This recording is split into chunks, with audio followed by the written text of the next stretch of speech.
नमस्कार, मैं डॉक्टर अभिजीत सोनी, मनोचिकित्सक इंदौर। आज हम बात करने वाले हैं एक बहुत ही आम समस्या, एक सेक्सुअल डिसऑर्डर जिसको कि हम कहते हैं इरेक्टाइल डिसफंक्शन या लिंग में प्रॉपर तनाव नहीं आना। यह एक बहुत ही आम समस्या है जो कि मुख्यतः 40 से 70 साल के लोगों में देखी जाती है और कुछ यंग एज के लोगों में भी यह देखी जाती है। इसके मुख्य लक्षण क्या क्या होते हैं?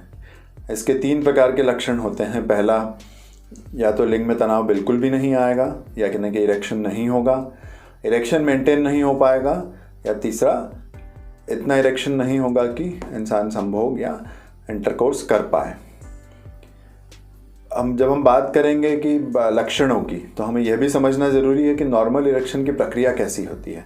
और नॉर्मल इरेक्शन में मुख्यतः 2 चीज़ें होती हैं कि पहले जो हम कह सकते हैं हिंदी में नसें या फिर ब्लड वेसल्स में ब्लड फ्लो बढ़ता है पहले, और उसके साथ साथ एक प्रॉपर इरेक्शन के लिए या तनाव के लिए ब्लड फ्लो का मेंटेन रहना भी बहुत ज़रूरी है।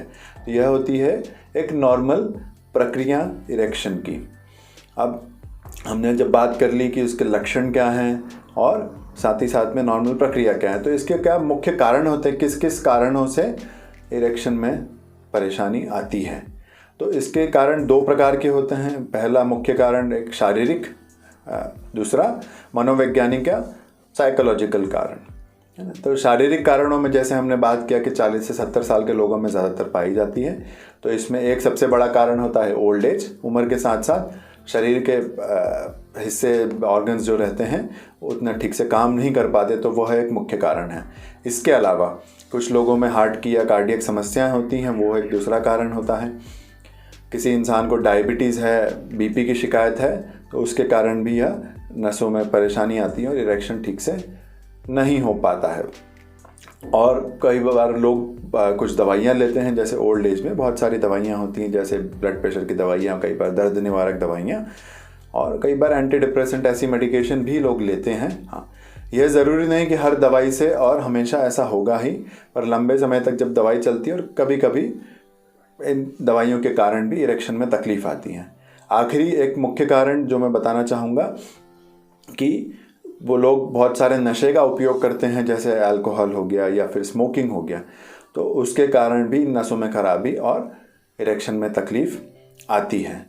एक दूसरा कारण जिसके बारे में मैंने बताया, मनोवैज्ञानिक या साइकोलॉजिकल कॉजेस, तो वो आमतौर पर यंग एज में देखा जाता है। जब किसी प्रकार का तनाव रहता है, चाहे वो काम से जुड़ा हुआ हो, चाहे नींद नहीं पूरी होना, चाहे रिलेशनशिप का कोई इशू या संबंध बनाना ही यंग एज में एक प्रकार का तनाव कभी कभी होता है, जिसके कारण इरेक्शन में तकलीफ आती है।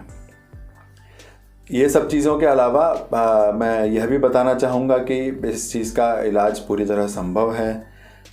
हम एक मनोचिकित्सक की सलाह से, एक यूरोलॉजिस्ट की सलाह से, अपनी प्रॉपर हिस्ट्री देकर, पूरी जानकारी देकर और प्रॉपर इन्वेस्टिगेशन कराकर, जिसमें कुछ ब्लड इन्वेस्टिगेशन भी होते हैं और कुछ सोनोग्राफी जैसे कि पेनाइल डॉपलर, ये सारी जांचें भी की जाती है, जिसके द्वारा सारी जांचें करके सारी जानकारी लेकर प्रॉपर इलाज किया जा सकता है।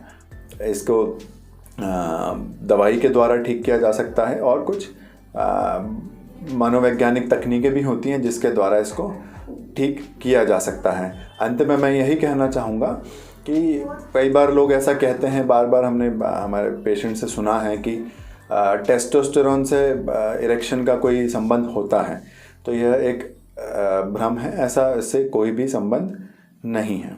धन्यवाद।